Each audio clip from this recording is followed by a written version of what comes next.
윤석열 후보는 오늘도 제가 오늘 프로그램 서두에 말씀드린 것처럼 국민의힘의 텃밭이라고 할 수 있는 영남권을 순회하고 있습니다. 윤 후보는 지난해 9월 경선 과정에서 방문했을 당시에 그 보수 성향 지지자들에게 거센 항의를 받은 바 있었죠. 그런데 이번엔 분위기가 좀 달라졌다고 합니다. 영상으로 확인해 보시죠.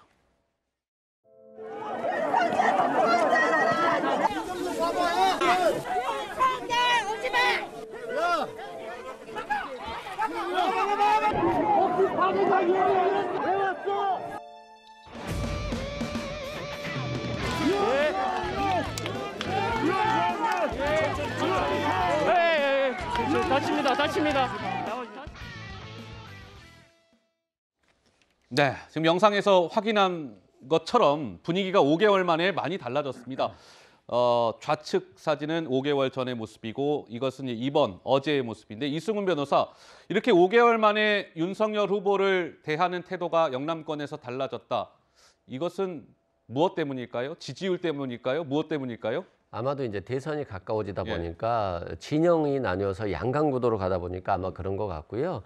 실제 뭐 지금도 윤석열 후보에 대해서 지지하는 것도 있지만 굉장히 비판적인 생각을 가지고 있는 것도 많이 있고요. 그 원인 중에 이제 박근혜 전 대통령이 있는 거거든요. 아직도 그 박근혜 전 대통령의 고향에서는 윤석열 후보가 문재인 대통령 시절에 총장과 지검장을 거쳤는데 이게 뭐 적폐 수사라고 하면서 본인이 전담한 사람 아니야라고 하는 비판과 또 박근혜 전 대통령에 대해서 45년을 구형할 만큼 박근혜 전 대통령이 정말 잘못됐는지, 경제적 공동체라고 하면서 사실상 돈을 안 받았다라고 하는데 그럼에도 불구하고 이렇게 많은 구형을 했었을까? 그리고 굉장히 병환 중으로 구속되어 있는 상황에서도 형 집행정지를 2번이나 거부했기 때문에 아직도 윤석열 후보에 대한 지지도 있지만 비판적인 지지도 상당히 많이 있다, 이렇게 생각됩니다. 네. 자, 사실 지금 이제 윤석열 후보는 영남권, 이재명 후보는 지금 호남권을 돌고 있는데 글쎄요, 뭐 이런 이유 때문일까요? 이 주말 사이에 각각의 이제 텃밭에 각 후보가 굉장히 공을 들이는 모습인데 한번 이 지지율을 한번 보시겠습니다.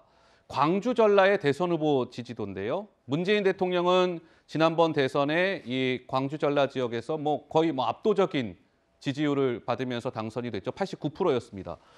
그런데 지금 현재의 그 추세를 보면 이재명 후보는 광주 전라에서 68%를 얻고 있습니다. 윤석열 후보 18%. 그러니까 문재인 대통령이 얻었던 거에 비하면 1%포인트가 좀 덜 받고 있는 거예요. 물론 지금 현재 상황이긴 합니다만 그래픽 한번 다음 거 한번 보시죠. 그러면 영남 지역을 한번 볼게요. 박근혜 전 대통령이 18대 대선에서 영남 지역에서 얻은 지지율은 80.5%. 지금은 윤석열 후보는 60%, 그러니까 20.5%포인트 좀 덜 나오고 있습니다.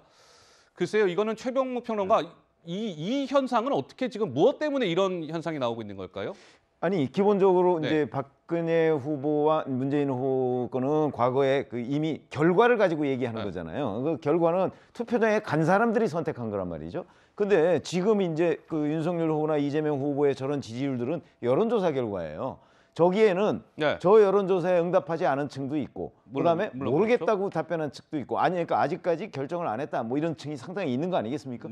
예를 들어서 60하고 21%를 합치면 한 19%가 그런 그룹에 속해 있는 거예요. 이 사람들 중에서도 상당수가 아마 실제 3월 9일 투표나 아니면 사전투표 같은 데에서 누군가를 선택할 가능성이 있잖아요. 그랬을 때 이 사람들이 또 어느 쪽에 표를 좀 몰아주느냐에 따라서 이제 문재인 후보나 아니면 박근혜 후보가 과거에 얻었던 표에 근접할 수도 있다는 거죠. 그러니까 지금 여론조사 결과와 과거의 실제 대선 투표 결과, 이걸 수평적으로 비교하기는 좀 어렵다, 이렇게 봅니다. 네, 이도훈이요? 저는 지금 이 부분을 굉장히 중요하게 보는데, 중요하게 보고 계시다. 이번 대선을 최악의 선거, 그다음에 네거티브만 난무하는 선거, 일부 외신은 역겨운 선거라는 표현도 하긴 했는데, 지금 윤석열 후보가 그 호남에서 20%, 25%에서 지금 30%까지 목표로 하겠다고 그렇게 지금 목표를 높게 잡았습니다. 이준석 대표가 그런 얘기. 그리고 우리 이재명 후보도 그 TK에서 보수의 기반이나 TK에서 지금 30% 지금 득표를 목표로 하지 않습니까? 저는 두 분 다 목표를 이뤘으면 좋겠어요. 그렇게 된다면은 우리 지금 정치사에서 지역 구도를 굉장히 완화하는 굉장히 중요한 구도가 될 수 있고 네. 이번 그 대선이 굉장히 네거티브 선거로 비판을 받지만